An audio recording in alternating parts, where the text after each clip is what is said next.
In fact اس وقت صورتحال ہے ملک میں سیکورٹی کو لے کے، اور ہم دیکھ رہے ہیں کہ پارلیمان کے اندر بھی کوئی صورتحال بہتر نہیں ہے، پولرائزیشن نظر آ رہی ہے. تو اب اگلا علیہ عمل حکومت وقت کا کیا ہونا چاہیے آپ کے خیال میں؟ دیکھیے، ذمہ داری تو حکومت وقت کی ہے کہ بلوچستان کے اندر ایک پائیدار امن کو قائم کریں.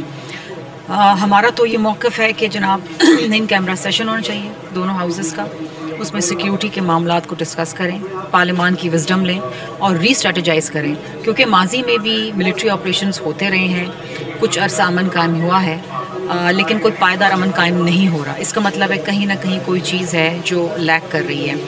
اس وقت پولیٹیکل ٹیمپریچرز بھی بڑے ہائی ہیں. دیکھیں، اپوزیشن کو بھی میں یہی کہوں گی کہ تمام اپنے سیاسی مسائل چھوڑ کے پاکستان کی سالمیت کے لیے ساتھ بیٹھیں حکومت کے، اور ایک جامع پالیسی بنائیں جس سے بلوچستان میں اور بلوچستان کے لوگوں کو امن کی فضا قائم ہوتی بھی نظر آئے. یہ بہت ضروری ہے.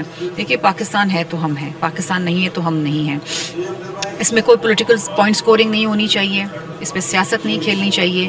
یہ ایک ہیومینیٹیرین ایشو ہے. ہمارے لوگ ہیں جو مر رہے ہیں، ہمارے سیکیورٹی اہلکار ہیں جو شہید ہو رہے ہیں. ہمیں ان کو ہر حال میں امن قائم کر کے دینا ہے.